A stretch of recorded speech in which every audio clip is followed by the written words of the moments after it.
여러분 안녕하세요.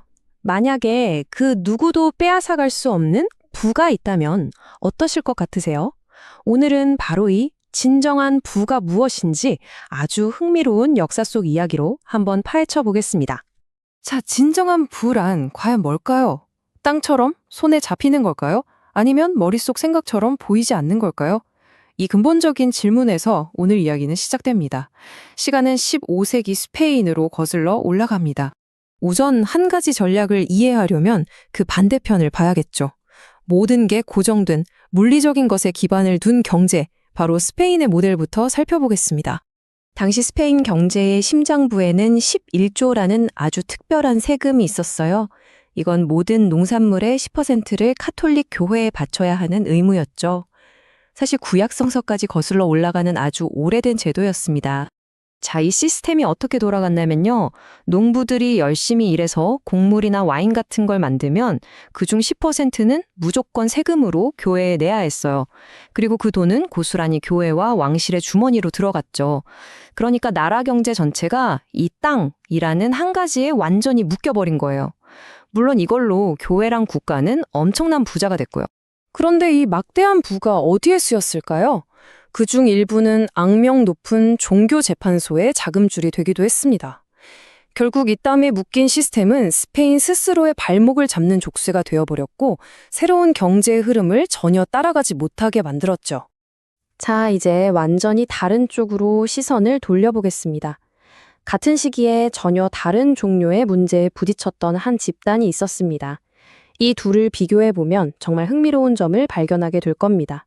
유럽 전역에 흩어져 살던 유대인 공동체, 즉 디아스포라는 말 그대로 생존의 위협에 시달렸습니다. 땅을 소유하는 건 금지됐고 제대로 된 직업을 갖기도 힘들었죠. 심지어 가진 재산마저 언제 빼앗길지 모르는 상황이었어요. 살아남으려면 부에 대한 생각 자체를 완전히 바꿔야만 했습니다. 바로 이 질문. 언제든 모든 걸 버리고 떠나야 할지도 모르는데 대체 어떻게 부를 이룰 수 있을까? 이 절체절명의 질문이 정말 획기적인 혁신을 낳게 됩니다. 그들이 찾아낸 해답은 이거였습니다. 들고 갈 수 있고 숨길 수 있고 절대 파괴되지 않는 자산, 바로 여기에 집중하는 거였죠. 그들의 첫 번째 무기는 바로 전 세계에 흩어져 있는 네트워크였습니다. 이 공동체들은 서로 정보를 교환하면서 무역과 금융의 중심지가 됐어요.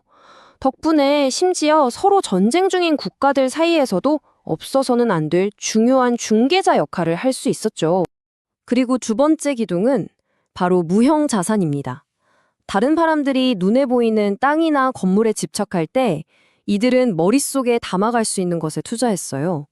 의학, 법률, 과학 같은 전문 지식이나 금융기술처럼 말이죠. 이 비유 정말 기가 막히지 않나요? 빼앗길 수 있는 하드웨어, 그러니까 땅 같은 걸 소유하는 대신에 머릿속에 소프트웨어를 설치하는 전략이었다는 거잖아요. 지식과 금융기술 같은 거요. 이건 누구도 훔쳐갈 수가 없으니까요. 바로 이게 그들의 생존 전략의 핵심이었던 겁니다. 그리고 이 보이지 않는 자산에 대한 집중은 결국 우리가 오늘날 사용하는 현대 금융의 여러 도구들을 만들어내는 엄청난 혁신으로까지 이어지게 됩니다. 예를 들어 볼까요? 예전에는 돈을 빌리면 차용증이라는 걸 썼죠. 이건 그냥 두 사람 사이의 약속일 뿐이라 다른 사람한테 팔 수가 없었어요. 그런데 이걸 누구나 사고 팔 수 있는 채권이라는 형태로 발전시킨 겁니다. 개인적인 약속 쪽지를 들고 다닐 수 있는 자산으로 바꿔버린 그야말로 혁명적인 아이디어였죠. 여기서 한 걸음 더 나아갑니다. 자산을 더 안전하게 지키기 위해서 소유자 이름이 아예 없는 무기명 채권이란 걸 만들었어요. 이건 말 그대로 그냥 그 종이를 들고 있는 사람이 주인인 거예요. 박해를 피해 익명으로 재산을 지킬 수 있는 정말 기가 막힌 방법이었죠. 자, 그렇다면 부에 대한 이 두 가지 너무나도 다른 접근법은 결국 어떤 결과를 낳았을까요? 결과는 정말 극명하게 엇갈렸습니다. 한쪽은 땅이라는 하드웨어에, 다른 한쪽은 지식이라는 소프트웨어에 집중했죠.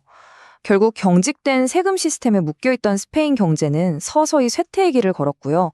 반면에 유연한 지식 기반의 금융 네트워크는 현대 글로벌 자본주의의 뿌리가 되었습니다. 이 비유가 당시 상황을 딱 보여주는 것 같아요.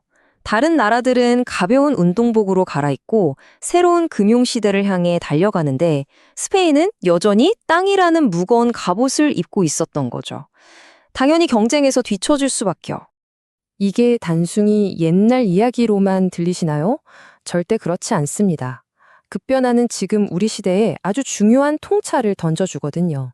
수백 년 전 살아남기 위해 만들어졌던 이 전략이 우리에게 말해주는 건 이겁니다. 진짜 위기 속에서 우리를 지켜주는 가장 강력한 부는 눈에 보이지 않는 것들이라는 거죠. 바로 여러분의 기술, 여러분이 가진 네트워크, 그리고 어떤 상황에서도 적응해내는 능력 같은 것들 말입니다. 그래서 오늘 우리가 던져야 할 마지막 질문은 이것입니다. 지금 이 세상에서 그 누구도 당신에게서 빼앗아 갈 수 없는 당신만의 소프트웨어, 즉 당신만의 무형 자산은 과연 무엇인가요? 바로 그것이 여러분의 진짜 부일지도 모릅니다. 오늘 이야기는 여기까지입니다. 감사합니다.